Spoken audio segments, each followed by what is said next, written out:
Well guys, we are not on the Tahoe hood right now. I'll tell you that story in another video, but welcome to the Ranger hood for a quick review of the KVP Precision Mach 3 linear comp.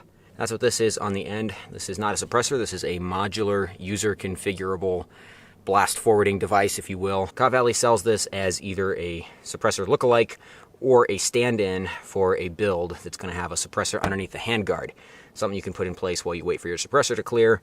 So you can buy this in a kit that comes with a different threaded adapter for the end. This is a 1/2x36 because it's a 9mm. The default kit comes with the base piece, 2 1-inch spacers, and an end cap. You can also buy them separately, or you can buy additional parts. So like this is a 3-inch spacer that you could just add in to the order, and you could just keep stretching it out pretty much as far as you want. There's no baffles in here of any sort, so there's really actually nothing to create any sound suppression effect. Like all linear comps or blast forwarding devices, it does have a little bit of a perceived effect for the shooter or somebody standing near you. This makes it more pleasant to be the shooter or to be standing next to the shooter, just because a lot of the blast is getting directed downrange.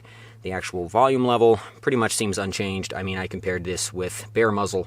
All this stuff torqued right off, just straight down to the bare muzzle, and then put it back on.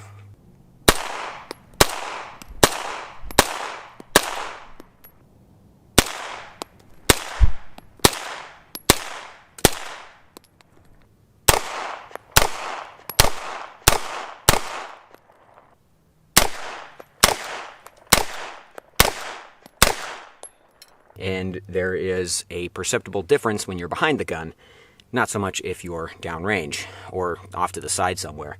This is basically just there to give you either something that looks kind of cool or a way to clear your handguard while you're waiting for a suppressor to clear. So let's just say that I had, a 5-inch barrel and a 6-inch suppressor, and I put a 10-inch handguard on there. That suppressor is going to take maybe up to a year to clear the NFA paperwork. What am I going to do in the meantime? I guess I could just throw a Mach 3 linear comp on there to clear it past the handguard, so you're not going to blow your handguard up or shoot a finger off or whatever. This thing is larger in diameter than the KVP Industries flash cans that I had been using on my 9mm AR builds, so I actually did have to swap the handguard out. I used to use a super slim UTG Pro quad rail. I've used that quad rail on a ton of different builds. It's surprisingly nice for a UTG part, but it's very, very slim. This is a Yankee Hill quad rail free float. It's quite a bit thicker, so this actually clears the flash can.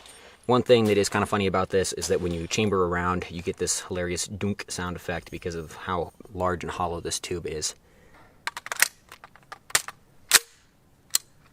Anyway, this thing's pretty interesting. It really only serves a purpose as a placeholder while you're waiting for a real suppressor in this long configuration. In a shorter configuration, it works pretty much just like a linear comp. However, the KVP Industries comps are cheaper, and they work just as well, so kind of might as well get one of those.